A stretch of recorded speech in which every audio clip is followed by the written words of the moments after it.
There exists a particular kind of person in this world, someone whose eyes hold stories they've never spoken aloud, whose silence carries more weight than most people's words, and whose presence feels both magnetic and mysteriously distant. These are the individuals who have been through too much, and their psychology is as complex as it is profound. Picture this: someone finally stops moving, not because they've reached their destination, but because something fundamental inside them has quietly surrendered. It might happen on a park bench during rush hour, in the corner of a coffee shop, or even standing in their own kitchen. The location doesn't matter. What matters is the moment when their internal architecture, built to withstand normal life pressures, finally whispers, "I cannot hold all of this simultaneously." This collapse isn't dramatic. There are no thunderous crashes or spectacular failures. Instead, it's like watching a paper origami crane slowly unfold in the rain, gentle, inevitable, almost beautiful in its quiet surrender. Their heart doesn't shatter. It simply stops pretending it can carry everything without consequence. People who have endured excessive emotional weight develop a unique psychological fingerprint. They become masters of emotional camouflage, appearing calm when they should be anxious, composed when they should be falling apart. But this isn't peace. It's the peculiar numbness that emerges when your emotional processing system has been stretched far beyond its original specifications. The human nervous system is remarkably adaptable, but it wasn't designed for prolonged emotional marathons without rest stops. When someone experiences repeated psychological stress, their brain begins an unconscious renovation project. It builds new neural pathways, creates emotional shortcuts, and develops hypervigilance scanning systems that operate below conscious awareness. This neurological remodeling creates what researchers call hyperarousal patterns. Your mind becomes a sophisticated early warning system, detecting threats that others completely miss. You notice when someone's voice drops half an octave, when their smile doesn't reach their eyes, when the energy in a room shifts before anyone else feels it. This isn't intuition, it's survival intelligence learned through necessity. The tragic irony is that this psychological sophistication often makes them appear wise, mature, and emotionally stable to others. People gravitate toward them during crises, seeking their calm presence and clear perspective. But if you could peer inside their internal world, you'd discover that this maturity wasn't cultivated through nurturing. It was forged through fire, extracted through necessity, demanded by circumstances that refused to wait for natural development. Those who have navigated too many emotional storms carry an invisible curriculum, a set of skills and knowledge that others never needed to learn. They can read micro-expressions like emotional archaeologists, detecting buried feelings in casual conversations. They know how to step around conversational landmines, how to de-escalate tension before others notice it exists, and how to make themselves emotionally small when attention feels dangerous.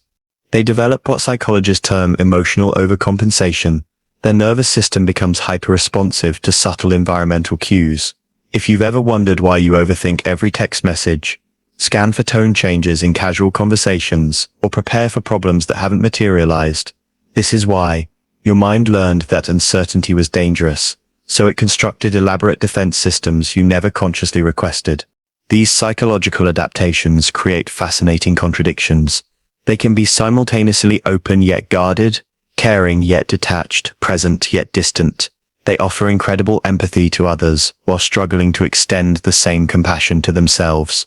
They can provide clarity to everyone around them while living with their own unanswered questions. Independence, for someone who has endured too much, isn't confidence, it's protection. They learned early that relying on others was unpredictable, and unpredictability feels like standing on the edge of a psychological cliff. So they become experts in self-soothing, self-analysis, and self-correction, not because they prefer isolation, but because it felt safer than the alternative. This creates a peculiar relationship with vulnerability. They don't avoid opening up because they dislike intimacy. They avoid it because vulnerability has historically come with consequences. Disappointment, misunderstanding, or emotional imbalance often followed moments when they lowered their guard. So they learn to reveal themselves in careful layers, like an archaeologist brushing dirt away from something precious and fragile. The outside world sees someone capable and self-sufficient. The inner world knows someone who is quietly exhausted from being strong for so long. This isn't the physical exhaustion that sleep can cure. It's the soul-deep tiredness that comes from carrying emotional weight without ever setting it down. Their nervous system speaks a language most people don't understand. When others see a normal conversation, they hear undertones and implications.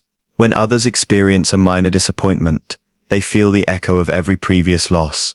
When others enjoy a peaceful moment, part of their mind is already scanning for what might go wrong next. This hypervigilance isn't paranoia. It's pattern recognition developed through experience. Their brain has catalogued thousands of microsignals that preceded difficult moments in their past, and now it automatically searches for those same patterns in present situations. They've become emotional meteorologists, reading atmospheric changes that others can't detect. But this psychological sophistication comes at a cost. They often struggle with what researchers call emotional flooding. Their sensitivity to others' emotions means they absorb feelings that don't belong to them. They become accidental therapists, natural healers and emotional anchors for everyone around them, often without realizing how much energy this requires. The internal landscape of someone who has endured too much resembles a carefully organized museum. Every emotion has its proper place. Every memory is catalogued and stored, and everything is maintained with meticulous care. But unlike a museum that displays its collections openly, much of their inner world remains private, accessible only through careful invitation. They've learned to compartmentalize, not out of emotional avoidance but out of survival necessity. When you've experienced more emotional intensity than your system can process simultaneously, you learn to file feelings away for later examination. This creates a unique relationship with their own emotions, intimate yet organized, profound yet controlled. Their empathy operates on multiple levels simultaneously. They can comfort others while their own heart is racing, provide stability while feeling internally unstable, and offer wisdom while questioning their own decisions. This emotional multitasking becomes so natural that they often forget it's not a universal human experience. People who have been through too much become fluent in emotional languages others never learn to speak. They can translate between different levels of pain, helping someone understand that their struggles are valid even if they seem small compared to others' experiences. They know that suffering isn't competitive, it's universal, and everyone's version deserves recognition. This translational ability makes them extraordinary friends, partners, and colleagues. They can meet people exactly where they are emotionally, without judgment or comparison. They understand that healing isn't linear, that progress isn't always visible, and that sometimes the greatest gift you can offer someone is simply witnessing their struggle without trying to fix it. But this same ability can become overwhelming. They often find themselves serving as emotional interpreters for entire social groups, helping others understand themselves and each other. While this role can be fulfilling, it also means they rarely get to be the one who needs interpretation, understanding, or emotional support.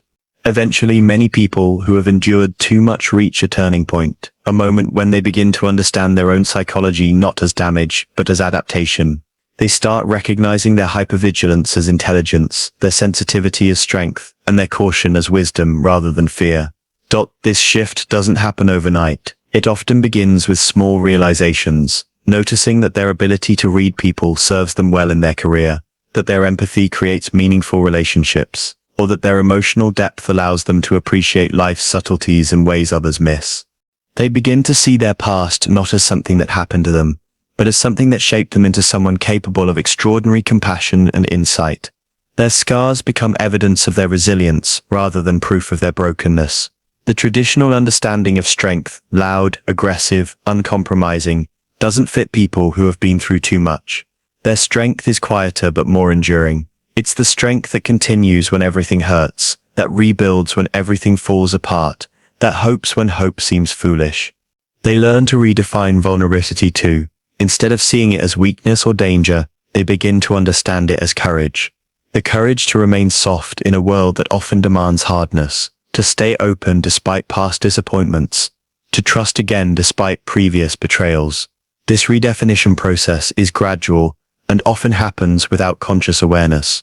They simply notice one day that they're no longer afraid of their own emotions, no longer exhausted by their own depth, no longer apologetic for their complexity. When someone who has been through too much begins to heal, not just survive but actually heal, they become something remarkable. They transform into emotional alchemists, turning their pain into wisdom, their struggles into compassion, and their scars into sources of strength for others. Their healing doesn't look like forgetting or moving on. It looks like integration.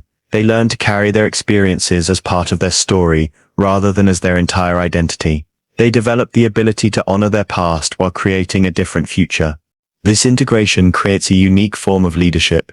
They become the people others seek during difficult times, not because they have easy answers, but because they understand difficult questions. They offer presence rather than solutions, validation rather than advice, and hope rather than false optimism. Perhaps the most beautiful aspect of people who have been through too much is their relationship with depth itself. While others might fear intense emotions or complex situations, they've learned to navigate these waters with skill and grace. They understand that depth isn't dangerous, it's sacred. They appreciate subtlety in ways others miss.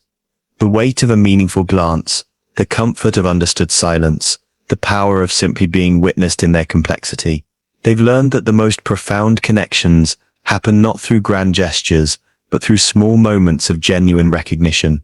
Their love, when they choose to offer it, carries a quality that feels rare in today's world. It's not passionate in the traditional sense. It's substantial. It's love that has been tested by difficulty and chosen despite risk. It's love that knows the cost of caring and chooses to pay it anyway. The ultimate achievement for someone who has been through too much isn't learning to trust the world again. It's learning to create safety from within themselves. They develop an internal environment so stable and nurturing that external chaos can't completely destabilize them. This internal safety doesn't mean they become invulnerable. Instead, they become resilient in a sustainable way. They can handle difficulty without being consumed by it, feel deeply without being overwhelmed, and remain open without being naive. They learn to be gentle with themselves in ways the world never was.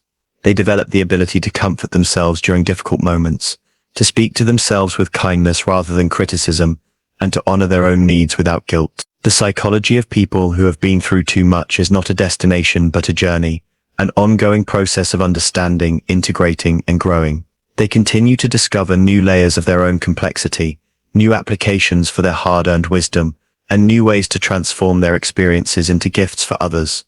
They learn that their sensitivity isn't something to be cured but something to be channeled.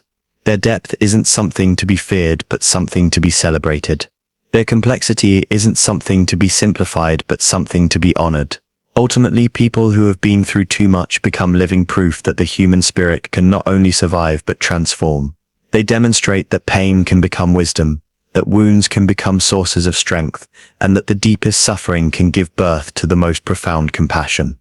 They become the ones others turn to when life stops making sense, when pain feels unbearable, or when hope seems lost. Not because they have magic answers, but because they've walked through darkness and found their way to light. Not perfect light, but real light. Light that can guide others not around difficulty, but through it. In a world that often values surface over depth, noise over silence, and speed over reflection. People who have been through too much offer something increasingly rare: authentic presence, earned wisdom, and love that has been tested by fire and chosen to remain soft. They are the quiet revolutionaries who prove that the most profound changes happen not through force but through persistence. Not through perfection, but through the courage to remain imperfectly, beautifully, courageously human in the face of everything that might have made them otherwise. Their existence is a testament to the possibility that our greatest wounds can become our greatest sources of wisdom, that our deepest pain can birth our most profound compassion, and that sometimes the people who have endured the most are the ones most capable of helping others endure whatever they're facing. They are the living proof that it's possible to go through too much and not just survive, but to transform that experience into something beautiful, meaningful, and healing, not just for themselves, but for everyone whose life they touch.